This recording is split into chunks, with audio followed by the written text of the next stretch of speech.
Você já parou para pensar o que realmente significa ser filho de Deus? Não é um apelido bonito, nem um rótulo religioso, é algo tão profundo que o apóstolo João chamou de um mistério de amor. Charles Spurgeon dizia que ser filho não é título, é transformação. E talvez seja por isso que tanta gente vive uma fé sem vida, como lâmpadas bonitas, mas apagadas. Antes de continuar, inscreva-se no canal, porque o que vem agora pode mudar completamente a forma como você enxerga sua identidade diante de Deus. Ser filho não é sobre ter religião, é sobre ter nascido de novo, adotado pelo Rei, selado pela graça e iluminado pela presença dele. Mas há algo ainda mais surpreendente. Esse amor não espera que estejamos prontos ou perfeitos. Ele nos alcança no meio da bagunça, nos tira do caos e nos chama de filhos. Charles Spurgeon dizia que não existe título mais honroso do que esse. Nenhum diploma ou conquista humana pode se comparar.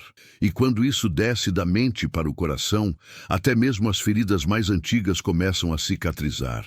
É como encontrar finalmente o lar que sempre buscamos. No dia a dia, viver como filho de Deus significa carregar essa certeza nos momentos mais banais e também nos mais desafiadores. Quando somos rejeitados, lembramos, eu tenho um pai que me ama. Quando caímos, nos levantamos porque sabemos que ele não nos abandona. Esse amor nos dá coragem de enfrentar o mundo e esperança de que nada é em vão. É um convite para viver não como órfãos espirituais, mas como herdeiros de um reino que não passa. Ser filho de Deus não é apenas uma questão de frequentar uma igreja ou repetir certas orações. João deixa claro em 1 João 3 que a filiação verdadeira nasce da regeneração, um novo nascimento operado pelo Espírito Santo.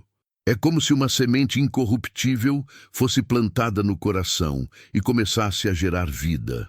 Essa nova natureza muda desejos, valores e até mesmo o jeito de enxergar o mundo.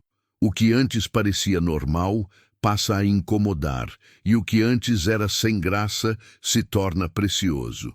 Essa identidade espiritual não é invisível. Ela aparece nas atitudes, na forma de falar e até no modo como tratamos os outros. Quem nasceu de novo não precisa forçar santidade, porque a própria vida de Cristo começa a se expressar naturalmente. Charles Spurgeon ilustrava isso dizendo que o verdadeiro cristão não é como uma estátua dourada por fora, mas como uma árvore viva, cujos frutos brotam de dentro. É uma transformação orgânica, não maquiagem espiritual. Agora, é claro, viver essa realidade exige consciência. Muitos ainda tentam seguir fórmulas religiosas, mas a regeneração não se compra nem se imita. É um presente que vem da cruz, pela ação do Espírito Santo. Quando isso acontece, nasce uma nova identidade que não pode ser roubada, mesmo diante de lutas, quedas ou rejeição do mundo. Esse novo nascimento nos dá um rumo, uma confiança diante de Deus e abre espaço para os frutos que virão. João não poupa palavras. O mundo não reconhece quem é filho de Deus porque não conheceu a Cristo. É como tentar explicar as cores a quem sempre viveu na escuridão. Não faz sentido para eles. Essa falta de reconhecimento gera rejeição, zombaria e até ódio. O sistema do mundo caminha em direção oposta à semente incorruptível que habita nos regenerados. Então, não é estranho que a fé verdadeira incomode. Muita gente se assusta ao perceber que seguir a Jesus não traz aplausos universais, mas olhares tortos e portas fechadas. Porém, isso é sinal de identidade espiritual. Charles Spurgeon dizia que se o mundo fala bem demais de nós, é bom desconfiar. A cruz, afinal, continua sendo escândalo, e quem carrega essa marca atrai tanto curiosidade quanto rejeição. Não por arrogância, mas porque viver em santidade denuncia a indiferença e as trevas ao redor. No cotidiano, esse contraste se manifesta nas escolhas simples. Dizer não a certos convites, manter integridade no trabalho, amar quando todos optam pelo ódio. O mundo chama isso de fraqueza, mas diante de Deus é justiça prática.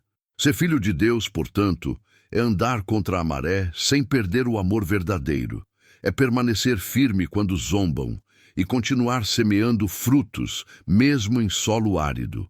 Quando João fala que quem tem a esperança de ser como Cristo se purifica, ele não está impondo um peso insuportável.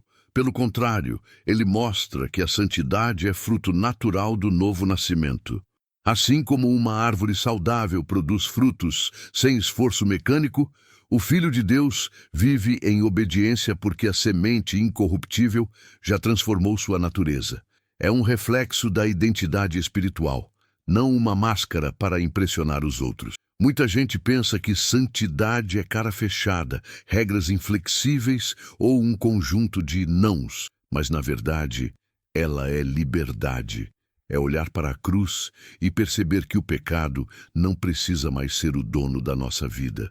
Charles Spurgeon dizia que o pecado pode até entrar na casa do cristão, mas não pode mais sentar-se à mesa como Senhor.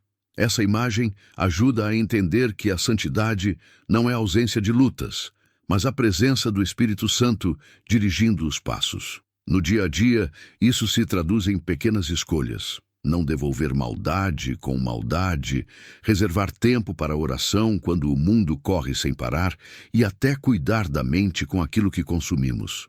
Santidade é prática, não teoria. É a maneira como mostramos ao mundo quem é nosso Pai. E quanto mais andamos nesse caminho, mais a confiança diante de Deus cresce, porque sabemos que nossa vida não é guiada pela indiferença, mas pelo amor verdadeiro. João é direto. O nascido de Deus não vive na prática do pecado. Isso não significa perfeição absoluta, mas uma mudança radical de relação com o erro. O que antes era rotina confortável, agora se torna acidente doloroso. Quando um filho de Deus tropeça, não consegue permanecer caído, porque a semente incorruptível do Espírito Santo o inquieta. A diferença está na nova natureza. Ela não permite que a lama seja morada permanente. Charles Spurgeon certa vez explicou que o pecado, para o regenerado, é como uma cobra escondida na casa. Pode até aparecer, mas nunca será bem-vinda. Essa metáfora mostra o incômodo que nasce dentro do coração transformado. O Espírito confronta, produz arrependimento e nos lembra da cruz, onde a vitória já foi conquistada. Assim, a prática contínua do pecado não cabe mais na vida de quem nasceu de novo. Na prática, isso se reflete em vigilância constante. É desligar a TV quando o conteúdo nos arrasta para longe da santidade. É pedir perdão rápido quando erramos. É ajustar hábitos que pareciam inofensivos, mas revelam indiferença espiritual. A nova natureza nos chama à obediência e à justiça prática. Mesmo nas quedas, o Filho de Deus olha para a frente com confiança diante de Deus, sabendo que o Espírito Santo trabalha para restaurar e produzir frutos. João não deixa espaço para meio termo. Ou alguém é filho de Deus ou filho do diabo. Pode parecer duro, mas essa clareza nos livra da ilusão da neutralidade. A prática da vida é o que revela a verdadeira identidade espiritual. Quem vive em justiça mostra a ação do Espírito Santo. Quem se entrega ao pecado sem arrependimento mostra outra paternidade. Não é sobre palavras bonitas, mas sobre frutos visíveis. Charles Spurgeon comentava que muitos se enganam porque pensam que podem vestir a capa da religião e continuar sendo os mesmos. Mas cedo ou tarde, o coração revela quem realmente governa. A cruz expõe esse contraste de forma escandalosa. De um lado, a obediência de Cristo, do outro, a rebeldia do mundo. E não há como servir a dois senhores. A vida prática denuncia a filiação espiritual melhor do que qualquer discurso. No dia a dia, isso significa examinar com honestidade. Minhas escolhas refletem amor verdadeiro ou indiferença? Meus relacionamentos carregam justiça prática ou apenas conveniência? Essa avaliação não deve gerar medo paralisante, mas consciência de que a graça nos chama para viver como filhos de Deus. É um convite à santidade, a deixar que o Espírito Santo molde caráter, hábitos e decisões, de modo que a identidade espiritual seja cada vez mais clara. João é categórico. Amar os irmãos é evidência do novo nascimento. Não se trata de um amor sentimental, mas de um amor verdadeiro, sacrificial, que reflete a cruz de Cristo. O Filho de Deus entende que esse amor não é opção, mas consequência da regeneração pela semente incorruptível. É impossível ter a identidade espiritual transformada e permanecer fechado na indiferença. O amor se torna prática, não apenas discurso. Charles Spurgeon dizia que o amor cristão não se mede pelas palavras ditas no domingo, mas pelo esforço de estender a mão durante a semana. É o cuidado silencioso, o perdão repetido, a paciência que insiste em permanecer. Quando esse amor flui, ele se torna o maior sinal de que o Espírito Santo habita em nós. Não é emoção passageira, mas fruto que cresce da raiz profunda da nova natureza. Na prática, esse amor se mostra nas pequenas coisas. Preparar uma refeição para alguém em dificuldade, oferecer um ouvido atencioso a quem sofre, ou simplesmente não retribuir o mal com o mal. O mundo pode responder com ódio e rejeição, mas o Filho de Deus responde com obediência amorosa. Esse amor não é cego.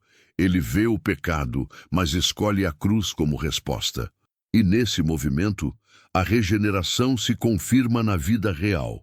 Se o amor verdadeiro é a marca do novo nascimento, a indiferença é o sinal mais claro de ausência da vida de Deus. Ignorar a necessidade do próximo não é neutralidade, mas frieza espiritual. João deixa claro que quem fecha o coração diante da dor do irmão revela que a semente incorruptível não está operando dentro dele. A indiferença rouba a identidade espiritual e substitui a compaixão pela apatia. Charles Spurgeon costumava alertar que não amar é, na prática, odiar em silêncio. Essa afirmação pode soar forte, mas nos obriga a encarar a verdade. A omissão é tão nociva quanto a ação contrária. O Filho de Deus, mesmo limitado, busca refletir a cruz com atitudes de cuidado. Já o coração indiferente prefere a zona de conforto, sem perceber que isso é sinal de morte espiritual. O Espírito Santo nunca deixa o regenerado em paz nessa condição. Na vida cotidiana, a indiferença aparece em situações simples. Ver alguém sofrendo e pensar, não é problema meu, ou fechar os olhos diante de uma injustiça para não se envolver. Mas quem foi regenerado entende que amor e justiça prática andam juntos. A obediência nos empurra a agir, ainda que com pequenos gestos. A indiferença, ao contrário, endurece o coração e nos afasta da confiança diante de Deus. João nos lembra que o coração limpo e obediente gera ousadia diante de Deus. Não se trata de arrogância espiritual, mas de uma confiança serena de filho que sabe quem é seu pai. Quando vivemos em obediência e amor verdadeiro, a oração deixa de ser repetição de fórmulas e se torna diálogo vivo com o Senhor. Essa confiança nasce da identidade espiritual transformada pela semente incorruptível. Charles Spurgeon dizia que a oração é como respirar para o cristão, natural, constante e vital. Mas essa respiração só é plena quando o coração está em paz, sem peso de indiferença ou de pecado não confessado. É nesse lugar que o Espírito Santo nos conduz a pedir segundo a vontade de Deus. O resultado é ousadia, não de quem exige, mas de quem sabe que o Pai tem prazer em ouvir seus filhos. No cotidiano, essa confiança aparece nos momentos de crise. É quando o Filho de Deus, mesmo em meio à rejeição do mundo, dobra os joelhos e encontra força na presença divina. A confiança diante de Deus nos liberta do medo de julgamento humano e nos fortalece para produzir frutos de justiça prática. Assim, a cruz deixa de ser apenas um símbolo e passa a ser a fonte diária de coragem. João resume a vida cristã em 2 mandamentos centrais: crer em Jesus e amar os irmãos. Fé e amor são como duas asas de um mesmo pássaro. Uma não funciona sem a outra. Fé sem amor se torna morta, fria, mera religiosidade. Amor sem fé se esvazia, vira filantropia sem raiz espiritual. O Filho de Deus, regenerado pela semente incorruptível, encontra nessa síntese a bússola para sua identidade espiritual. Charles Spurgeon dizia que não há cristão sem Cristo, nem cristão sem amor. O Espírito Santo é quem sela essa realidade, confirmando em nosso coração que pertencemos ao Pai. É Ele quem nos impulsiona a obedecer, a praticar a justiça e a permanecer firmes diante do mundo e sua rejeição. É um lembrete de que não caminhamos sozinhos. Nossa fé e nosso amor têm origem na cruz e não em esforço humano. Na prática, isso significa que todo ato de amor precisa brotar da fé. E toda fé verdadeira precisa resultar em frutos visíveis de amor. Orar é crer, mas também é perdoar. Estudar a Bíblia é crer, mas também é compartilhar o pão com quem tem fome. Essa síntese liberta do peso da indiferença e nos conduz a uma vida de confiança diante de Deus, cheia de justiça prática e de esperança real. 35. Chegamos ao fim desta jornada em 1 João 3, mas a verdadeira caminhada só começa agora. Você percebeu como ser chamado Filho de Deus vai muito além de um rótulo? É um chamado para viver em santidade, produzir frutos de justiça prática e refletir o amor verdadeiro que nasce do Espírito Santo. A grande questão é, você tem vivido a partir dessa identidade espiritual ou apenas se acostumou com a indiferença do mundo? 36. Pergunte a si mesmo: minhas atitudes revelam a obra da semente incorruptível em mim? Minhas orações nascem de uma vida de obediência e de confiança diante de Deus? Ou será que tenho apenas repetido palavras sem deixar que a cruz molde meu coração? Essas perguntas não são para acusar, mas para despertar, porque o convite do Pai continua ecoando: vem viver como meu filho. 37. E agora, cabe a você decidir. Vai continuar seguindo o fluxo do mundo com sua rejeição e ódio, ou vai abraçar a vida abundante do novo nascimento? Se esse estudo tocou seu coração, inscreva-se no canal e ative as notificações. Assim, você não perde os próximos conteúdos e continua crescendo nessa caminhada de fé.